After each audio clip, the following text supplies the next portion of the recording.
Oiê, eu sou a Valentina e essa é a nossa obra aberta, onde a gente abraça a nossa complexidade e incoerência, cria espaço para dúvida e inventa sentidos para deixar a vida mais bonita. Bem, diante dos últimos acontecimentos nas últimas semanas no Brasil, eu me senti na obrigação de fazer esse episódio, porque não se muda uma sociedade em silêncio. Então hoje a gente vai falar. E independente do seu gênero, eu queria sugerir que você escutasse esse episódio com um homem. Seu pai, seu irmão, seu amigo, seu namorado, ou se não, envia para algum deles. Porque o que a gente vai falar agora é um problema que tem as raízes na estrutura da nossa sociedade. E pra gente mudar isso, a gente precisa do engajamento dos homens também. A gente precisa que vocês, homens, façam parte dessa luta pelo fim das desigualdades que tem na nossa sociedade e pela construção da equidade. Já quero deixar aqui um aviso de gatilho, porque a gente vai falar de violência contra a mulher, de feminicídio, de estupro. Vai ser um episódio mais denso, mais pesado, mas muito importante. Então, segura na minha mão e vamos lá. Como vocês sabem, tudo que eu mencionar aqui, dados, artigos, pesquisas, falas, vão estar na bibliografia do descritivo do episódio. Uma pesquisa feita por 2 institutos chamado Violência Sexual, Percepções e Comportamentos sobre a Violência Sexual no Brasil, mostrou que 97% dos brasileiros concordam que nenhuma mulher deveria ser estuprada. Em contrapartida, 87.545 mulheres foram estupradas em 2024 no Brasil. Isso dá uma média de uma mulher sendo estuprada a cada 6 minutos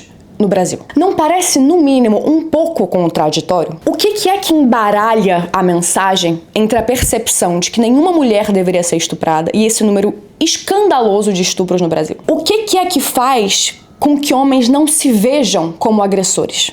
Ou como possíveis agressores? Essas perguntas, elas vêm morando na minha cabeça há anos, principalmente depois que eu li um livro chamado Do que Estamos Falando Quando Falamos de Estupro, escrito pela Sahari Abdullahi. O livro parte de uma experiência pessoal dela de ter sido vítima de um estupro coletivo. E ela junta a sua experiência com a experiência e a vivência de outras vítimas. Ela faz uma pesquisa muito intensa e extensa sobre o assunto. É um livro muito denso, mas ele deveria ser obrigatório em todas as escolas do mundo inteiro. E tem uma passagem desse livro que me marcou profundamente, em que ela conta a história de uma mulher que tinha um melhor amigo, e esse melhor amigo a estuprou. Ela se afasta desse cara, profundamente traumatizada, e anos depois ela resolve mandar uma carta pra ele, contando como aquela violência acabou com ela. Interferiu na vida profissional, na vida pessoal, no senso de respeito próprio, de autoconfiança. E o que mais me chamou a atenção foi a reação desse amigo. Ele ligou pra ela desesperado, sem entender. Porque ele não tinha entendido que o que ele tinha feito foi um estupro. Na nossa sociedade, no nosso inconsciente coletivo, quando a gente fala de um estuprador, vem uma imagem muito clara na nossa cabeça.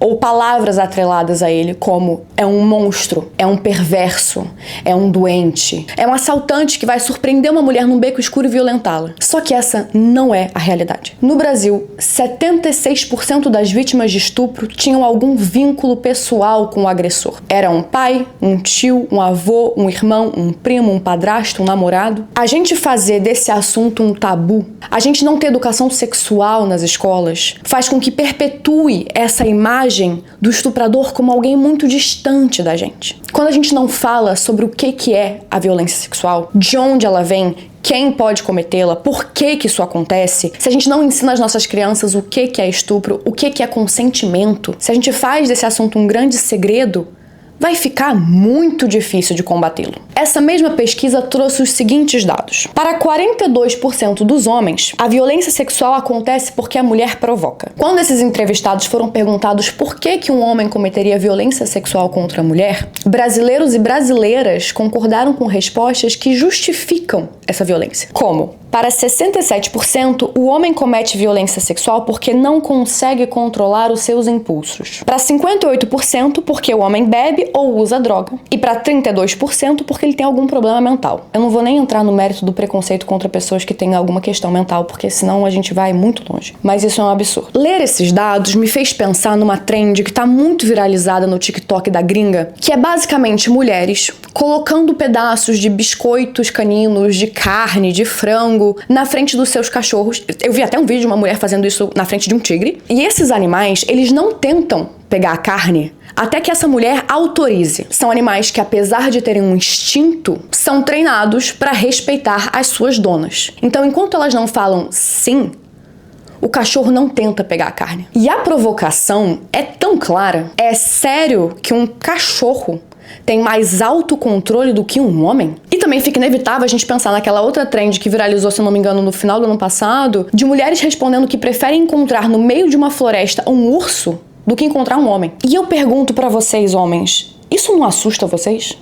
Isso não deixa vocês extremamente preocupados? Isso não faz vocês questionarem? Talvez não sobre você, se você acha que você jamais faria algo do tipo, mas sobre os seus colegas, sobre os seus amigos. Tem uma coisa que o homem tem que o cachorro não tem.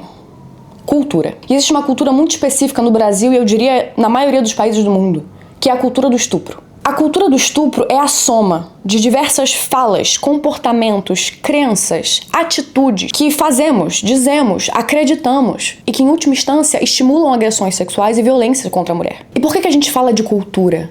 Porque a gente está entendendo que esses padrões, eles não são um desvio da norma. Eles são uma expressão trágica da norma, por conta de interações que são desiguais. E tudo isso começou há séculos, há milênios atrás. Fazendo essa pesquisa, eu achei um vídeo de um escritor e psicanalista chamado Contardo Caligares. Eu vou tentar colocar na pós-edição pra vocês, mas se não der certo, eu já vou colocar aqui pelo meu celular pra vocês ouvirem, porque vale a pena ouvir esse homem. Até porque a gente sabe que homens preferem escutar homens. Nós somos uma civilização inteira construída há 3.000 anos em cima do ódio pelas mulheres. Não tem nada a ver com violência no emprego. É uma civilização inteiramente construída em cima disso. Os textos inaugurais de nossa cultura, tanto do lado judeu-cristão quanto do lado grego, colocam a mulher... O problema não é a autoridade da mulher, patriarcado, não. É que colocam a mulher como a representante do mal. Isso está no coração da nossa cultura. A mulher é o lugar onde todos, homens e mulheres, aliás, projetamos o mal que nos persegue. Uma civilização construída inteiramente em cima do mito de Eva, como, na verdade, aquela com quem o demônio fala e para quem o demônio fala. Essa representação está no coração da nossa cultura.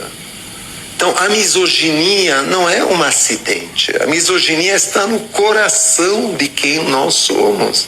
Valentina, eu nunca gostei do termo cultura do estupro. Pra mim não faz sentido usar a palavra cultura, porque eu sou uma pessoa ótima. Eu nunca faria, nem falaria nada que endossaria o estupro. Eu sou terminantemente contra o estupro. Amigão, é aí que mora o problema de todas as violências, de todos os preconceitos e de todas as opressões, sejam elas sociais ou políticas. A coisa tá tão enraizada na gente que a gente não consegue se dar conta de como aparentemente coisas pequenas, como piadas, memes, vícios de linguagem, comportamentos, hábitos, acabam por perpetuar uma lógica violenta. Tudo começa no pequeno. É você fazer piada sobre como a mulher dirige mal. É num jantar de família, Natal tá aí. Enquanto todas as mulheres estão fazendo o jantar, depois tirando a mesa, lavando a louça, os homens estão sentados vendo TV. É o Abel Braga, técnico do Internacional, fazendo uma piadinha extremamente machista e homofóbica, porque os jogadores estavam usando uma camisa rosa, que foi criada em referência ao Outubro Rosa, para trazer conscientização contra o câncer de mama, falando que seus jogadores não vão usar camisa rosa não, porque isso é coisa de viado.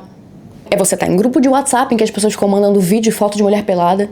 Talvez fazer essas coisas não queira dizer que conscientemente você endossa o estupro. Mas quando a gente soma todas essas coisas num contexto de uma sociedade inteira, acontecendo diariamente, isso acaba por moer a confiança feminina. A diminuir o valor que nós mulheres nos damos e principalmente o valor que vocês homens dão às mulheres. E isso vai de grão em grão, sem a gente nem se dar conta, acabar dando autorização para que os homens façam o que eles quiserem com o nosso corpo. Porque se desde pequenininho o menino vai vendo essas diferenças de tratamento, de piada, a forma como a gente fala das mulheres e demonstra as mulheres na sociedade, isso vai formando uma visão que a gente tem sobre as mulheres. Vai dando passes livres, vai fazendo com que os homens se sintam sim mais importante do que as mulheres. Valentina, pra mim isso não tá fazendo sentido nenhum. Então calma lá. Existe um conceito chamado pirâmide do ódio, criado pelo Gordon Allport, que foi um pesquisador e psicólogo de Harvard, que ilustra como que o preconceito e o ódio podem escalar de atitudes básicas para violências extremas. A partir desse conceito, o delegado federal Flávio Rolim fez um trabalho chamado Análise de Progressão do Discurso Misógino no Ambiente Virtual. Ele se apropriou desses termos para explicar como é que esse ódio coletivo às mulheres se desenvolve na sociedade e pode acabar num feminicídio. Pensa comigo numa pirâmide, se não pode colocar no Google pirâmide do ódio que você vai entender. A base da pirâmide, a maior, se chama a antilocução. O que isso quer dizer? Então ali, comentários depreciativos, memes, piadas e ironias com linguagem pejorativa, sexualizada e desumanizadora contra as mulheres. Aí, na segunda camada dessa pirâmide, a gente tem a esquiva, que se mantém pela criação de barreiras que impedem mulheres de se integrarem em diálogos públicos. Nessa pesquisa que ele está fazendo, especificamente do ambiente digital. A terceira camada é a discriminação. Expressa-se, por exemplo, na perseguição a mulheres em posição de destaque e na criação de campanhas coordenadas para desacreditar ou silenciar as suas vozes. Em cima disso, a gente tem o ataque físico e no topo da pirâmide, o extermínio. O que num primeiro momento pode parecer inofensivo, acaba sim por endossar a cultura do estupro. E a série Adolescência da Netflix mostra isso de forma brilhante. Além da série ser uma obra-prima, em questão de tudo, roteiro, fotografia, direção, atuação, a série falou de um assunto que tá muito em alta e que eu sinto que a gente tá com medo de falar. Que é sobre esses meninos que estão crescendo sobre os olhares dos Red Pills. E a série faz esse arco maravilhosamente bem. O menino começa trocando emojis com a menina. Ele passa por expô-la e no fim ele a mata. A pirâmide do ódio tá ali. E tá na nossa sociedade. A Valesca Zanello, uma pesquisadora, psicóloga, professora, ela tem um livro que eu falo com muita frequência porque eu acho ele fenomenal, que se chama Saúde Mental, Gênero e Dispositivos. Nele, ela fala como a socialização de homens e mulheres é feita de forma completamente diferente. Enquanto a mulher é socializada a partir do dispositivo amoroso e do dispositivo materno, o homem é socializado a partir do dispositivo da eficácia. O que isso quer dizer? Nós, mulheres, crescemos socializadas e aprendendo que a gente só vai ser legitimada enquanto indivíduo quando a gente casar e quando a gente tiver um filho. Enquanto a gente não fizer as duas dessas coisas, a gente nunca vai ser vista como uma mulher de direito, como uma mulher de fato, como uma mulher que merece respeito, como uma mulher que viveu tudo que era para viver na sua vida. Em contrapartida, o homem não é socializado com nenhuma dessas coisas. E ele é socializado pelo dispositivo da eficácia. O dispositivo da eficácia, ele busca não só se afastar de tudo que é feminino, como ele tem uma outra forma de se organizar no mundo, de se colocar no mundo. Então, para o homem, na nossa sociedade, ser reconhecido enquanto sujeito, enquanto indivíduo que merece respeito, ele precisa ser provedor, colocar dinheiro dentro de casa e ele precisa se mostrar sexualmente ativo. Você tá vendo como o problema tá muito lá embaixo? Se de um lado a gente tem as mulheres buscando casamentos, sendo incentivadas a entrar em contato com as suas emoções, com os seus afetos, demonstrar carinho e cuidar, a gente tem homens que são estimulados a não pode chorar, não pode entrar em contato com os seus sentimentos. E você tem que ser o fodão, você tem que ser o machão, você tem que prover e você tem que ser incrível na cama. Os homens são estimulados a agir em cima dos seus desejos. É a força, é a eficácia, é a dureza, é a não sensibilidade, é a conquista, é o domínio. São essas palavras que são cravadas no inconsciente dos homens. Não por uma questão biológica, pelo amor de Deus, eu não vou nem entrar nesse mérito, pela socialização, pela nossa cultura. São essas coisas que ensinam os homens que eles precisam performar, que eles precisam possuir. Um homem é reconhecido enquanto indivíduo na sociedade se ele domina, se ele possui, se ele tem. E se na nossa sociedade a gente ilustra as mulheres como coisas, a partir do utilitarismo, então quão útil você é, quanto que você serve aos outros, é inevitável que a mulher seja colocada como mais uma coisa que o homem precisa dominar e conquistar. E, inclusive, a gente não fala sobre o desejo dessa mulher. Mulheres aprendem e são socializadas a não irem atrás do que elas querem. É um clichêzão, mas eu vou falar, enquanto a mulher que pega todos é uma piranha, o homem que pega todos é o garanhão. É o que todo homem almeja ser. Isso é vigente na nossa sociedade há milênios. A gente vem lutando, a gente vem conquistando novos direitos. Tem coisas que estão mudando, mas elas precisam continuar melhorando. E mesmo que a gente continue escolhendo educar, mesmo com toda a conversa, com toda a didática, com toda a retórica, mesmo que todas as regras estejam claras e que o não signifique não, homens, vocês precisam se importar. Porque isso é algo que a gente não pode fazer por vocês. A gente não pode entrar no corpo de vocês e fazerem vocês perceberem o quanto que isso é importante, o quanto que isso é urgente. Porque pessoas que não se importam fazem políticas que não nos dão importância. Vamos voltar para os dados? Em 2024, 66% dos estupros aconteceram dentro de casa. Desses, 46% foram cometidos por membros da família e 20% por parceiros ou ex-parceiros. 56% das vítimas eram negras e 77% das vítimas tinham menos de 14 anos de idade. Se isso não te preocupa, se isso não te faz ter urgência de fazer alguma coisa para mudar, eu não sei o que faz. E aí, sabe o que a nossa Câmara dos Deputados resolveu fazer diante disso tudo? No dia 5 de novembro desse ano, 2025, a Câmara dos Deputados aprovou o projeto de decreto legislativo 325, conhecido como a PDL da pedofilia. Por que o nome, Valentina? Porque é um projeto que quer dificultar o acesso ao aborto para crianças e adolescentes que foram vítimas de violência sexual, expondo essas crianças e adolescentes à negligência, à violência institucional e ao impedimento ao acesso aos seus direitos, porque o aborto legal, em casos de estupro, está previsto na legislação brasileira desde a década de 40. Essa resolução do CONANDA, ela garante a crianças e adolescentes um atendimento humanizado em caso delas serem vítimas de estupro, estabelecendo um fluxo adequado para acolhê-las e instruí-las. Essa resolução entende que, como a gente acabou de ver, a maioria dos estupros que acontecem no Brasil, eles são cometidos por pessoas da família. Essas crianças e essas adolescentes, elas precisam ter o amparo do Estado, caso isso aconteça. Elas precisam ter acesso à informação. Elas precisam saber que o que aconteceu com elas foi crime, que elas foram violentadas e que elas têm direito a abortar porque elas foram vítimas de um estupro. Essa resolução buscava garantir que crianças e adolescentes fossem acompanhadas por um adulto responsável, integrante do órgão de Sistema de Garantia de Direito das Crianças e do Adolescente. Essa PDL, que quer acabar com essa resolução, foi já aprovada na Câmara dos Deputados. E agora parte para o Senado. Se o Senado aprovar, não tem a possibilidade do veto do presidente, porque um projeto de decreto legislativo funciona assim. A gente precisa pressionar o governo, porque isso não pode acontecer. A gente não pode passar a mensagem para as nossas meninas que a vida delas vale menos porque elas tiveram o azar de nascer mulher? Existe um estudo que mostra que adolescentes de 15 ou menos anos têm 4 vezes maiores de chances de morrer durante a gravidez do que comparado com mulheres de 20 e 24 anos. Por dia, no Brasil, 57 meninas entre 10 e 14 anos se tornam mães. Por dia. E uma menina morre por semana no Brasil por conta das complicações da gravidez. Sendo que, segundo a legislação brasileira, qualquer relação sexual com menores de 14 anos é considerado estupro de vulnerável. Essa PDL 325, que a extrema-direita tanto defende, ela é contra uma coisa muito importante, que é a educação sexual. A educação sexual não é o que as pessoas acham.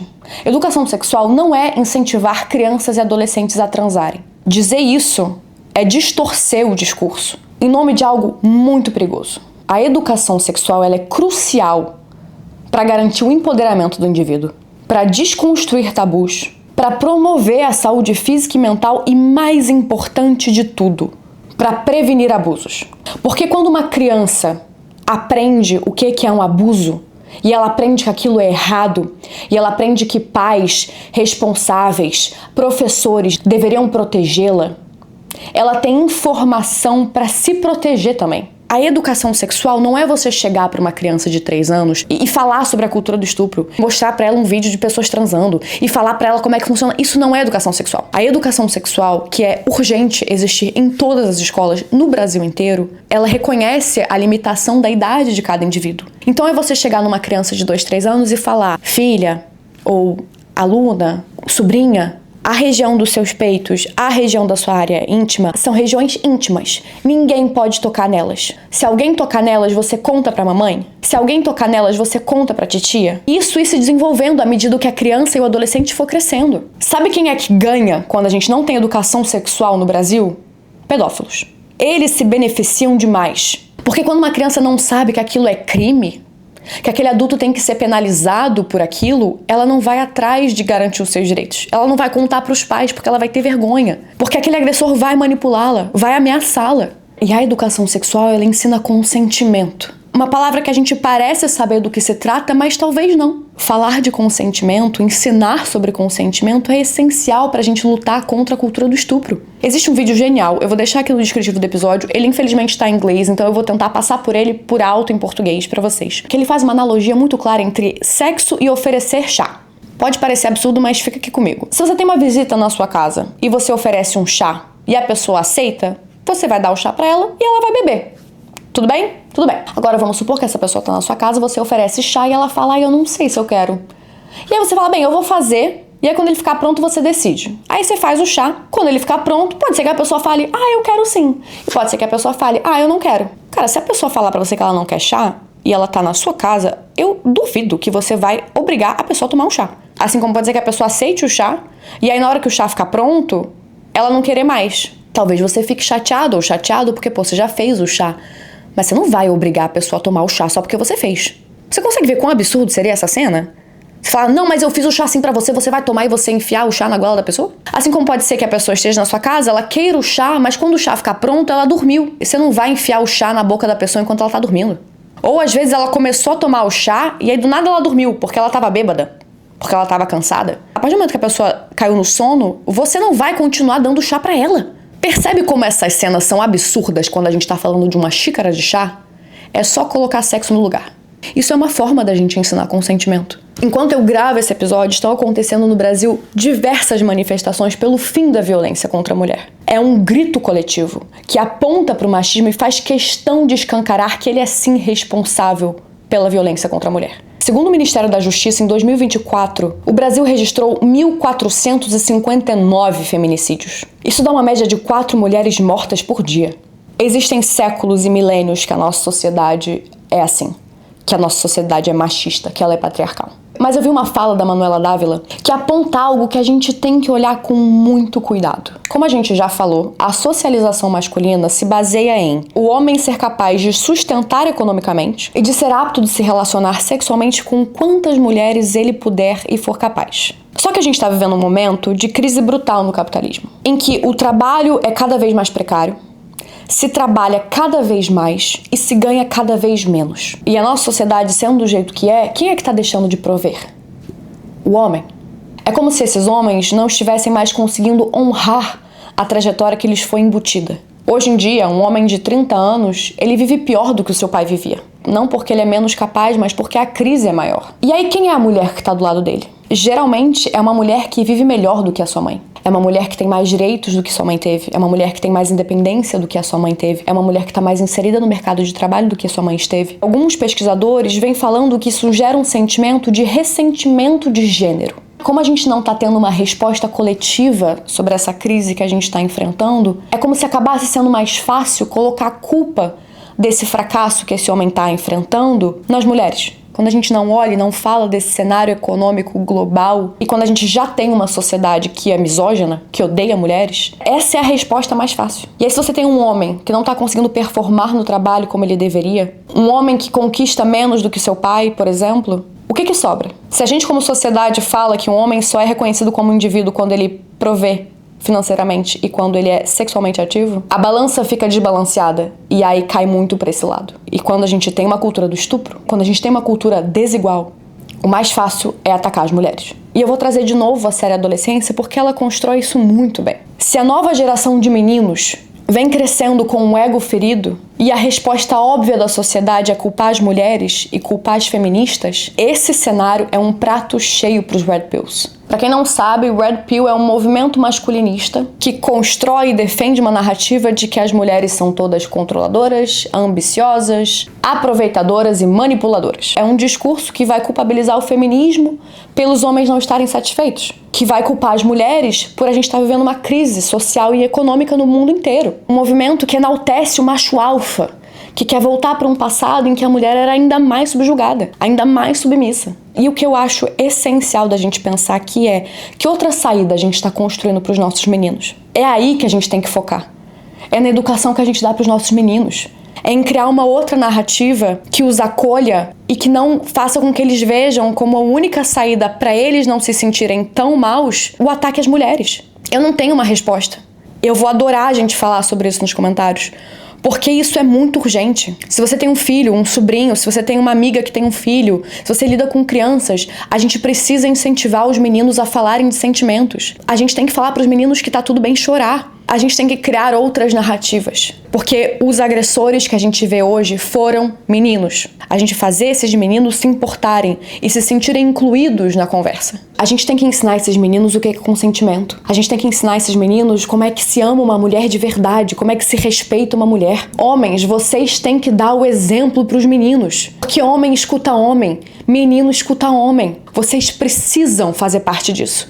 Porque se 97% dos brasileiros não acham que uma mulher deveria ser estuprada, e eu tenho certeza que você tá me ouvindo também não acha que nenhuma mulher deveria ser estuprada, você precisa entrar nessa luta com a gente. A gente precisa ensinar os meninos a entrarem em contato com os seus sentimentos, para que eles não tenham o sexo como a única válvula de escape para ter afeto. Tem uma série que eu indico fortemente, chamado Conto de Aia, que é baseado num livro muito bom também, mas por incrível que pareça, eu prefiro a série. Que era pra ser uma série distópica, e ela vem a cada ano que se passa assustadoramente se tornando real, que tem uma frase avassaladora que diz: homens têm medo que as mulheres riam deles, as mulheres têm medo que os homens as matem. Esse é o retrato da nossa sociedade. Essa é a ilustração crua e dolorosa do machismo. Esse é o abismo da diferença da angústia existencial que acomete cada gênero. Enquanto um tem medo que riam dele, outro tem medo de ser assassinado. Viralizou um tweet esses dias que dizia: o feminismo incomoda mais do que o feminicídio porque a ideia de uma mulher morta é mais tolerável do que a ideia de uma mulher livre. E isso dói. Dói muito. O óbvio precisa ser dito. Então vamos lá. O feminismo não é a luta pela inversão dos papéis de poder na sociedade. Feministas não odeiam homens. Feministas odeiam o que os homens fazem com a gente. O feminismo não quer que as mulheres estejam acima dos homens. O feminismo quer uma equidade. O feminismo quer que o gênero não determine a sua vida. Não determine se você vai ganhar mais ou menos no trabalho ou se você vai ser assassinado ou não por simplesmente ter nascido mulher. E sim, eu sei que aqui eu tô falando de gênero de forma binária, mas é só pra facilitar esse nosso diálogo. E o feminismo, ele precisa estar atrelado a outras lutas, ao antirracismo, ao fim da LGBTfobia e, ao meu ver, ao veganismo também. A Ruth Gilmore define racismo como a exposição de algumas populações a uma morte prematura. E essa definição, ela também funciona para o machismo e para todos os fenômenos de opressão social e política. O Edouard Louis, no livro Quem Matou Meu Pai, que a gente já falou em outros episódios, ele fala como a política, sendo um governo de pessoas para pessoas, tem sido a distinção entre populações com a vida sustentada, encorajada e protegida, e nesse caso que a gente está falando são homens adultos, e populações expostas à morte, à perseguição e ao assassinato. Nesse caso, mulheres e crianças. E é nessa linha de raciocínio que nasce o termo feminicídio, que é o assassinato de mulheres porque elas são mulheres. Mas a gente ainda não avançou no sentido de entender que o estupro é um crime contra a mulher. E por que eu digo isso? Porque a gente continua tentando imputar alguma penalidade à vítima. A gente ainda vê as mulheres como cúmplices. A gente ainda quer puni-las. A gente ainda acha que a culpa é da mulher pela saia que ela usou, por ela ter bebido, por ela ter ido para um lugar que não era para ela ir. O nosso país está querendo tornar crianças mães, porque a gente ainda não tem uma cultura anti-estupro. E as histórias de todas essas vítimas vão acusar no corpo a história política do nosso país. E essa história tem nomes. Nomes que a gente tem o poder de eleger. A nossa história é a história de pessoas que se sentam no Congresso e escrevem projetos de decreto legislativo como esse, que vai contra a recomendação do CONANDA, que é o Conselho Nacional dos Direitos das Crianças e dos Adolescentes. Essa é a história que a gente está escrevendo. E isso é muito mais complexo de resolver do que colocar uma carne na frente de um cachorro e falar pra ele não atacar. Só que a gente pode escrevê-la de outro jeito. Só que, de novo, pra isso, a gente precisa que os homens se importem. Quando eu comecei a estudar feminismo, eu tinha 14, 15 anos. Eu comecei a ler livros e comecei a identificar que o que eu sofria era uma agressão de gênero, que não era algo individual comigo, que era algo que atacava todas as mulheres. Mas foi só quando eu li Bell Hooks, que era uma ativista brilhante para além do feminismo, mas pro feminismo negro, que eu entendi essas interseções. E foi aí que eu me entendi como uma mulher branca. Foi aí que eu comecei a estudar sobre o racismo. E eu não tive escolha senão me ver como parte do problema. Eu, como uma mulher branca, fui socializada numa sociedade racista, eu tinha pensamentos racistas, eu tinha atitudes racistas. Admitir isso foi muito duro, foi muito difícil. Porque a gente não quer olhar pro lado ruim que existe dentro da gente. Eu não era uma pessoa ruim, mas eu tinha pensamentos e hábitos e dizeres racistas. E pra desconstruir isso e construir algo novo, eu tive que me haver com o meu ego. E eu tô falando isso porque eu sei que você, homem, vai ter que se haver com o seu ego. Você vai ter que olhar pra esse lado ruim que existe em você. Porque não é exclusivo seu. É da sociedade como um todo. Somos todos socializados em uma sociedade machista e você precisa se importar para querer mudar. Existe um poema clássico, mas que eu vou ler, chamado É Preciso Agir, do Brecht. Primeiro levaram os negros, mas eu não me importei com isso. Eu não era negro. Em seguida levaram alguns operários, mas eu não me importei com isso. Eu também não era operário. Depois prenderam os miseráveis. Mas eu não me importei com isso porque eu não sou miserável. Depois agarraram os desempregados, mas como eu tenho meu emprego, eu também não me importei. Agora estão me levando, mas já é tarde. Como eu não me importei com ninguém, ninguém se importa comigo. A gente tá muito cansada de dizer o óbvio. De ter que virar a professora, de ter que ir pras ruas pra dizer que a nossa vida, que os nossos corpos, que a nossa integridade física, mental, sexual, que a nossa dignidade e que a nossa segurança importam. Muitas vezes a gente cansa de ter que fazer vocês homens se importarem, mas a gente não vai parar. A gente não vai parar porque isso é literalmente uma questão de sobrevivência. Eu nunca vou parar de lutar pelos meus direitos e pelos direitos das minhas iguais. E do fundo do meu coração, eu espero que você venha com a gente nessa. Eu espero profundamente que alguma coisa que eu falei aqui tenha te tocado, tenha feito alguma luz acender dentro de você. Que você tenha coragem de colocar a mão na sua consciência e perceber a sua responsabilidade nisso. Não porque você é uma pessoa ruim, não necessariamente, mas porque você é produto dessa sociedade. E que você pode sim fazer várias coisas pra mudar. Porque eu repito, assim como brancos escutam brancos, homens escutam homens. Por menor que você ache que uma ação sua vai ser, faça. Dê um esporro no seu amigo que tá compartilhando foto de mulher pelada. Ensine um menino de que tá tudo bem ele chorar. Faça terapia pra olhar pros seus traumas. Vote com consciência. Aprenda a admirar uma mulher para além da sua utilidade, para além do quanto ela tá te servindo e te ajudando. Você precisa fazer parte da mudança da nossa sociedade. Mas já passou da hora de vocês terem vergonha disso que tá acontecendo. Já passou da hora de vocês se olharem como responsáveis também pra sociedade ser do jeito que ela é. O machismo é um problema dos homens. E eu digo mesmo para todas as mulheres que acham que o feminismo é algo que não é. O feminismo é pelos nossos direitos, é pela nossa vida. Eu posso deixar várias indicações de livros, filmes, documentários aqui pra vocês, se vocês quiserem. E eu quero terminar citando uma frase brilhante da jornalista Duda Beneguete, e que é uma grande provocação, porque eu quero que vocês saiam daqui pensando. Homens, rezem.